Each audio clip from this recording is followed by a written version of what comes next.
Good evening, this is All India Radio Kohima. I'm Nobin Pradhan with the evening news, and these are the headlines. President Ramnath Kovind lauds the role of tribals in conservation of natural resources. Vice President M. Venkaiah Naidu says resilience, research and reinvention helped India become a torchbearer in global fight against COVID-19 pandemic. Prime Minister Narendra Modi calls upon people to use medicines from Jan Aushidhi Kendras, says people have saved over 9,000 crore rupees through these Kendras, and International Women's Day to be celebrated tomorrow. The details. President Ramnath Kovind has said that if we want to connect with the roots of humanity, then the tribal lifestyle has to be adopted. The president, who is on a two-day visit to the state, was addressing a state-level tribal conference at Singrampur village in Damor district of Madhya Pradesh today. Kovind told the citizens to ensure that tribal communities get equal opportunity to participate in modern development and at the same time maintain their tribal identity, while appreciating the tribal lifestyle and describing the tribal and tribal communities as protectors and watchdogs of natural resources. The president said that tribal communities protected this wealth even during the British era, so that tribal and tribal martyrs are worshipped at the local as well as national level. Vice President M. Venkaiah Naidu today said that resilience, research and reinvention helped India become a torchbearer in the global fight against COVID-19 pandemic. Addressing the first graduation day ceremony of ESIC Medical College in New Delhi, Naidu credited the timely and decisive measures by the doctors, scientists and policymakers for containing the spread of the virus. The Vice President lauded the entire medical fraternity from doctors to nurses, paramedical staff and sanitary workers, technicians and ASHA workers in villages who as Team India came together as one to fight the pandemic. Prime Minister Narendra Modi today called upon people to use medicines from Jan Aushidhi Kendras, saying that people have saved more than 9,000 crore rupees through these Kendras. Speaking at the Jan Aushidhi Divas celebration via video conferencing, Modi said the Pradhan Mantri Bharatiya Jan Aushidhi scheme has relieved the poor of their high medical expenses. Jan Aushidhi centers are helping people from poor and middle class families to save around 3,600 crore rupees every year. He said Jan Aushidhi Suvidha sanitary pads are sold at just 1 rupee per pad. He was happy to note that the Jan Aushidhi scheme is helping people not only in medical treatment but also in generating employment for the youth. He pointed out that more than 1,000 Jan Aushidhi Kendras are being run by women. Modi also dedicated the 7,500th Jan Aushidhi Kendra at Nigrims, Shillong to the nation. He said there were less than 100 Jan Aushidhi Kendras till 2014. Prime Minister Modi said the government is focused on opening 10,000 centers very soon.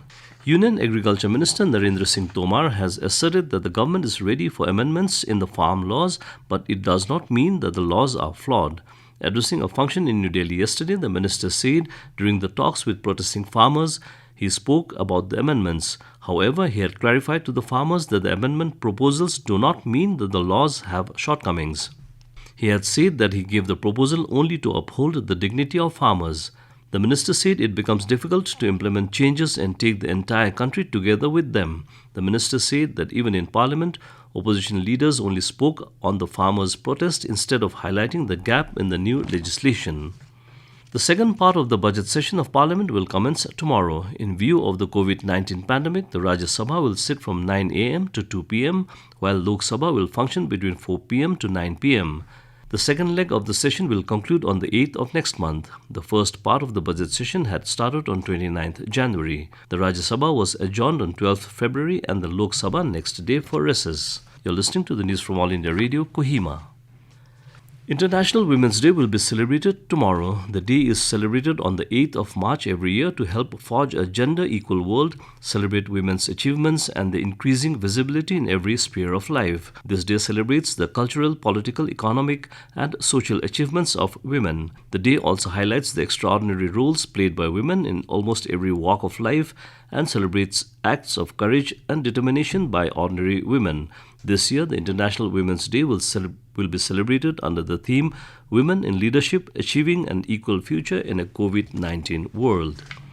Delhi Medical Association DMA today honored Health Minister Dr. Harsh Vardhan for his contribution to the medical fraternity and outstanding service and exemplary work during the COVID-19 pandemic. On the occasion of DMA's 62nd annual Delhi State Medical Conference, Dr. Vardhan was hailed as a beacon of hope for over 1 billion people during the world's biggest health crisis in recent memory. Speaking on the occasion, Dr. Harshvardhan said he has several cherished memories of his time in the prestigious Delhi Medical Association, which has a rich history of some of the most esteemed medical professionals not only in India but anywhere in the world. The health minister said COVID-19 pandemic gave us the opportunity that all of us come together and put India before ourselves. Prime Minister Narendra Modi's interaction program Pariksha Pe Charcha will be held this month. This will be the 4th edition of Pariksha Pe Charcha program and it will be organized virtually. Through this program, Prime Minister Modi will hold a brainstorming session with school students, teachers and parents in connection with the upcoming examinations. Registration process for the program is underway on MyGov platform and it will remain open till 14th of this month. Participants of this program will be selected through an online competition on MyGov platform. Questions related to dealing with examination stress from school students of class 9 to 12 will be invited through MyGov platform and the selected questions will be featured in the program. India has crossed another significant milestone of administering over 2 crore COVID-19 vaccine doses within a short span of time. With nearly 14,24,000 doses being given in the last 24 hours, the country has successfully accomplished administration of nearly 2 crore 9,22,000 COVID-19 vaccine doses till this morning. Vaccination of frontline workers began from 2nd February, whereas the most recent phase began from 1st of this month, encompassing vaccination of general public aged above 60 years and people above 45 years with specified comorbidities. Health Ministry informed that in just 6 days of the current phase, over 30 lakh senior citizens above 60 years and nearly 4,60,000 people above 45 years with comorbidities have been administered the first dose of the vaccine. Nagaland reported 6 positive cases of COVID-19 today from Kohima, taking the total tally to 12,217. With the recovery of 1 patient from Kohima, the total recovered cases reached 11,953, while 20 cases are active. And as the nation fights COVID-19 pandemic, let us all remember to stay safe and protected by following these 3 simple steps. Wear a face mask, wash hands frequently with soap and water, or use hand sanitizer and follow social distancing norms. And to end the news, a reminder of the headlines.